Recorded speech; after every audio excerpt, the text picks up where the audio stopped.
Bonjour à toutes et à tous. Dans cette vidéo, je vous propose un exercice qui porte sur les intégrales et les suites. Comme d'habitude, je vous rappelle que pour progresser, il est préférable que vous fassiez une pause à la vidéo, que vous réfléchissiez convenablement aux différentes questions avant de poursuivre le visionnage. Justifier l'existence de UN pour tout n appartenant à n étoile. En d'autres termes, montrer que la suite UN est bien définie. Il suffit de montrer que cette fonction-là est continue sur 0, 1. Pour cette fonction qui a x associé x à la puissance n lorsque n appartient à une étoile, c'est une fonction polynôme, donc continue sur toute R. Et pourquoi on exclut le 0 ici? Est-ce qu'il y a un problème lorsque n égale à 0? Ça devient x à la puissance 0. Oui, il y a un problème. Lorsque x égale à 0, ça devient 0 à la puissance 0, qui n'est pas défini. C'est pour ça qu'on exclut la valeur n égale à 0. Donc j'ai dit ceci c'est une fonction polynôme continue sur R, donc continue sur 0, 1. Ceci c'est de la forme racine de f. Elle est continue lorsque ce f là est continu et positive. Et ceci est réalisé sur moins l'infini 1. En résumé, cette fonction elle est continue sur moins l'infini 1 et donc sur 0, 1. Et donc cette intégrale existe et donc la suite UN est bien définie. Deuxième question, calculer U1. Où est le U1? Donc, je remplace le n par 1. Ça devient l'intégrale de 0 à 1 de x racine de 1 moins x dx. Alors, généralement, lorsque je rencontre une intégrale et une racine carrée à l'intérieur, j'ai envie qu'ici, je trouve la dérivée de ce qui est sous la racine pour obtenir la forme f' racine de f, dont une primitive est facile. C'est 2 tiers f racine de f. Mais ici, je n'ai pas la dérivée, je vais intégrer par partie. Alors, laquelle sera U', laquelle sera V? Je remarque que la dérivée de x, c'est 1, c'est simple, donc je considère celle-là V et l'autre, c'est U'. Donc, je résume. U', c'est ceci. Le V, c'est x, une primitive de U'. Donc, ceci, c'est presque de la forme f' racine de f. Il manque un moins 1. Donc, je multiplie par moins 1 deux fois. Une primitive sera donc moins 2 tiers f racine de f. V' de x égale à 1. Donc, normalement, pour intégrer par partie, il faut que ces deux fonctions u et v soient dérivables et leur dérivée continue. Ceci est réalisé. Mais remarquons quelque chose. Est-ce que le u, est-ce qu'il est dérivable? J'écris ici u et v sont dérivables. Il y a une racine carrée ici. Celle-là n'est pas dérivable en 1. Mais avec ce 1 moins x, elle devient dérivable, cette fonction-là. Une remarque. Cette fonction qui a x associée racine de x, elle n'est pas dérivable en 0. Elle est dérivable sur 0 plus l'infini ouvert. Mais x racine de x, elle est dérivable en 0, à droite en 0. Ceci, c'est la même chose. Ici, x racine de x, 1 moins x racine de 1 moins x. Elle est dérivable en 1. Essayez-le. Faites la limite de f de x moins f de x0 sur x moins x0. Ici, vous trouverez l'infini, une demi-tangente verticale. Ici, vous trouverez 0, demi-tangente horizontale. Donc U1, puisqu'on va intégrer par partie, ça sera crochet moins une intégrale. À l'intérieur des crochets, je mets U fois V. Ici, je mets quoi? Ici, j'ai choisi U'V, ici UV'. Donc U fois V', moins 2 tiers fois ceci. Alors, si je remplace le x par 1, j'obtiens 0, moins, et je remplace le x par 0, j'obtiens aussi 0. Donc ceci disparaît complètement. Qu'est-ce qui reste? Celui-là sort à l'extérieur. Grâce à la linéarité de l'intégrale, on obtient donc ceci. Alors ici, j'ouvre une parenthèse. Si on a étudié la fonction exponentielle et la puissance réelle, lorsque l'exposant n'est pas entier, on pourra remplacer racine de 1 moins x par 1 moins x à la puissance 1 demi.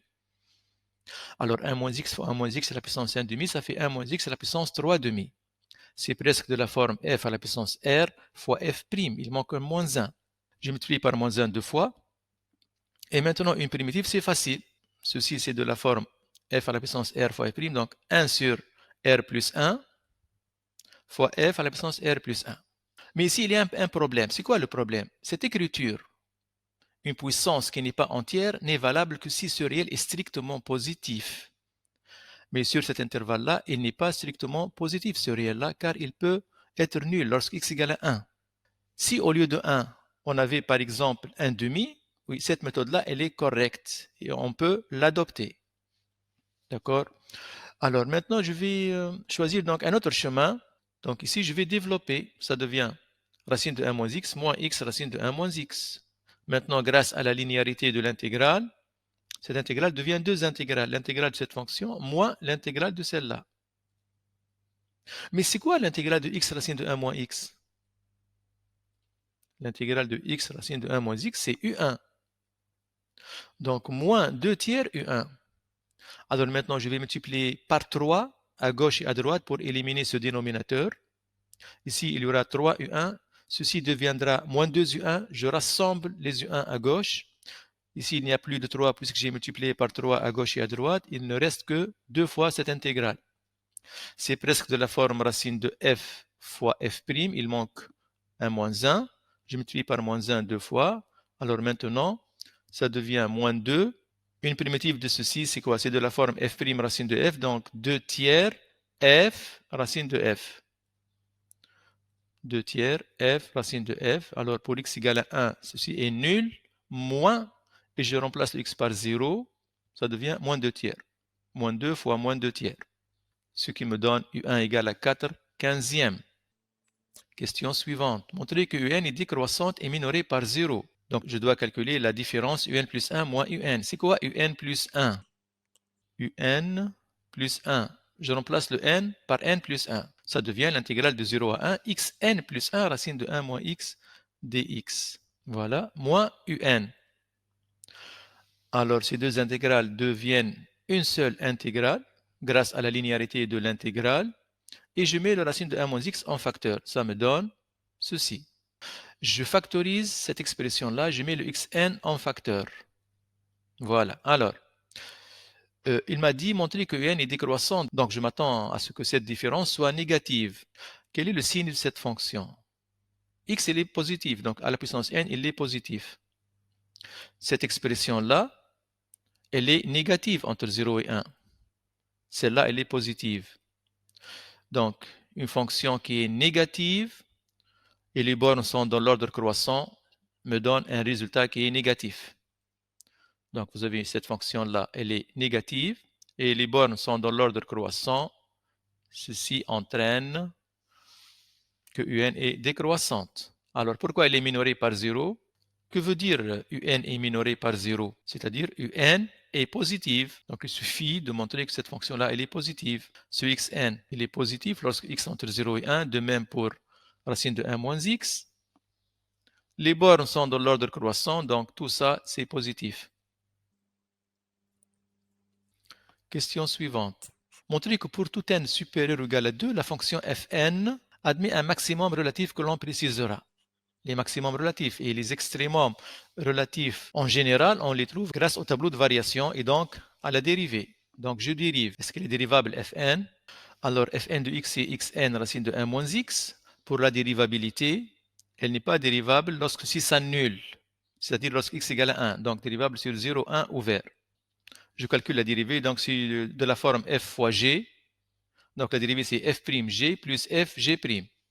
Donc nxn moins 1 fois racine plus f fois la dérivée de ceci, c'est quoi? C'est moins 1 sur 2 racine de 1 moins x.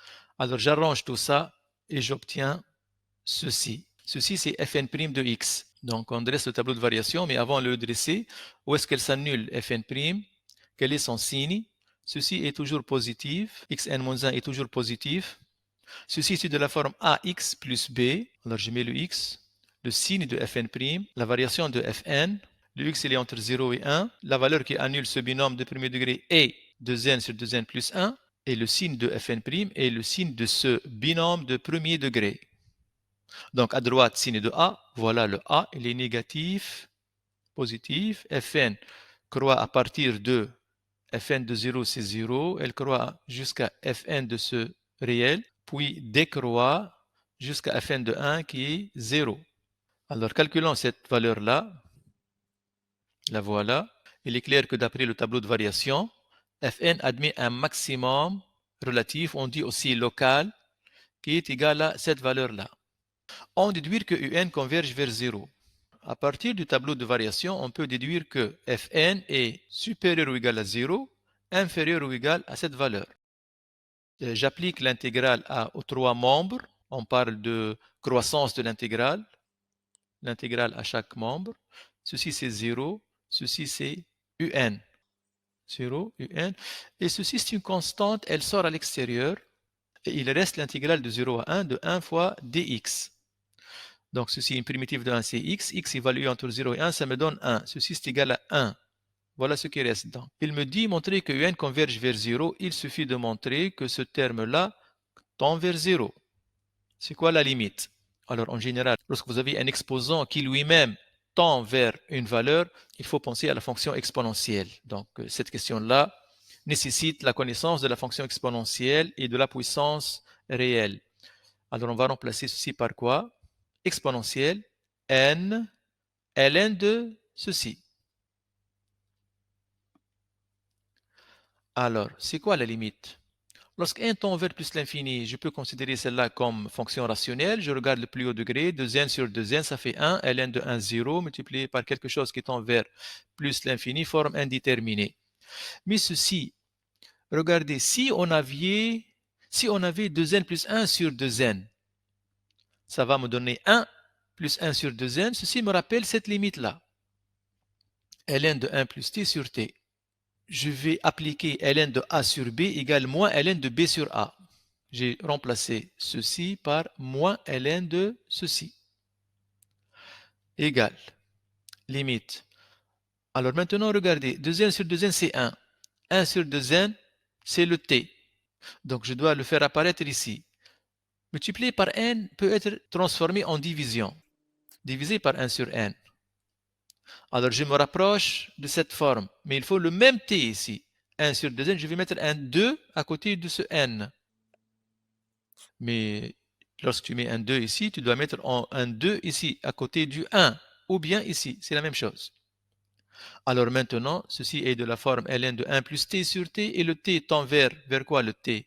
Vers 0, lorsque n tend plus infini, je peux appliquer la limite précédente, ça fait moins 1 fois 1 demi, moins 1 demi, exponentielle moins 1 demi, 1 sur racine de e, multiplié par quelque chose qui tend vers 0. La limite c'est 0, et donc UN est encadrée par deux suites convergentes vers 0, donc elles convergent aussi vers 0. Théorème des gendarmes, appelé aussi théorème du sandwich, appelé aussi théorème d'encadrement. Montrer que quel que soit n supérieur ou égal à 2, on a ceci. J'écris le UN et je vais appliquer une intégration par partie. Donc ce sont les mêmes étapes que tout à l'heure. Je vais être rapide donc dans la réponse. Comme tout à l'heure, je vais développer la linéarité de l'intégrale me permet d'écrire l'intégrale de ceci moins l'intégrale de ceci. Mais l'intégrale de ceci, c'est un moins 1. L'intégrale de ceci, c'est un. Alors, je développe et je regroupe les un d'un même côté. J'obtiens ceci, je multiplie par 3 à gauche et à droite et j'obtiens le résultat souhaité. Deuxième question, petit a, montrer que quel que soit n appartenant à n étoile, on a un égale ceci. Donc, je vais procéder à une démonstration par récurrence. Je commence par l'initialisation, c'est-à-dire vérifier que cette égalité est vraie pour n égale au premier entier dans cet ensemble, c'est 1. Je calcule le U1 à part. Je le connais parce que je l'ai calculé précédemment. Et maintenant, je calcule cette expression lorsque n égale à 1. Donc, partout où il y a un n, je le remplace par 1.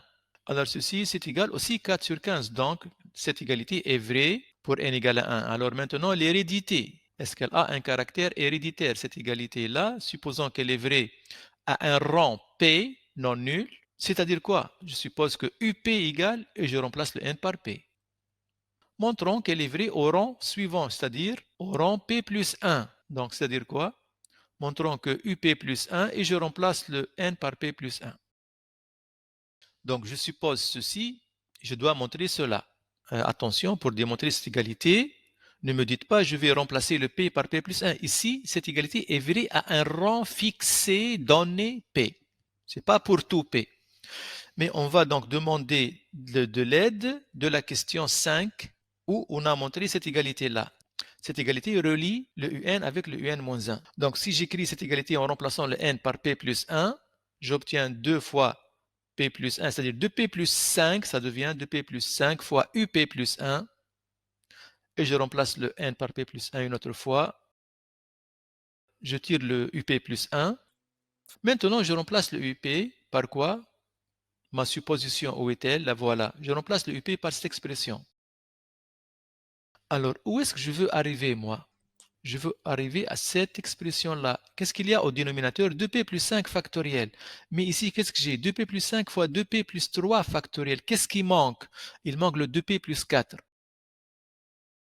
Pour cela, je multiplie et divise par 2p plus 4.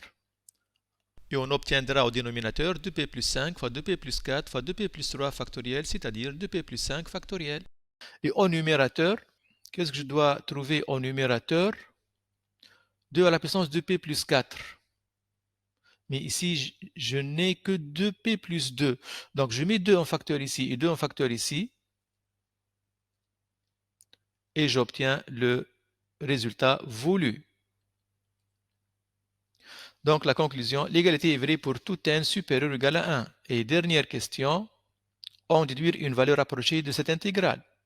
Mais cette intégrale, ce n'est que U10. Alors, U10, je calcule à l'aide de cette égalité. Je remplace le n par 10. J'obtiens ceci. Et la calculatrice me donne ce résultat. Merci pour votre attention et à bientôt.